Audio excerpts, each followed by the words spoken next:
Social mobility. India is the second most populous country in the world, and the world's 12th wealthiest in 2005, according to the World Bank. The country's economy is growing very fast.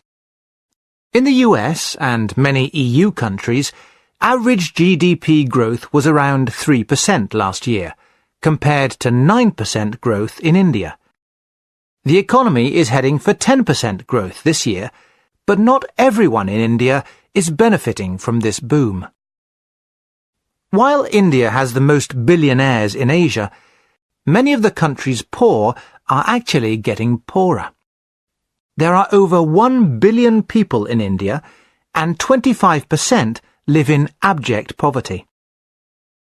A UN report in 2006 pointed out that 2/3 of India has no access to sanitation. A case in point is Mumbai, India's biggest city, where almost 55% of the city's population live in slums, close to 8 million people. And very few of these slum homes have a safe supply of drinking water.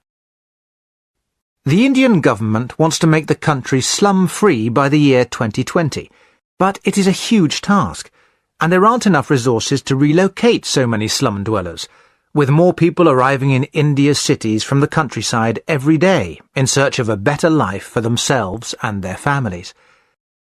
More than 70% of India's population lives in the countryside, and more people are migrating to the cities to find work, because subsistence farming doesn't provide enough to make a living. There is a lack of investment in healthcare and education for rural communities, and few employment opportunities, which is having disastrous consequences for many millions of people.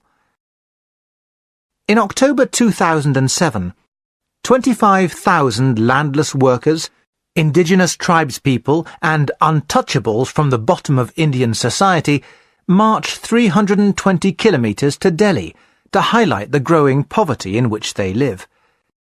While some parts of Indian society are enjoying the economic boom, other parts are suffering from rocketing inflation, higher food prices, and the loss of their lands.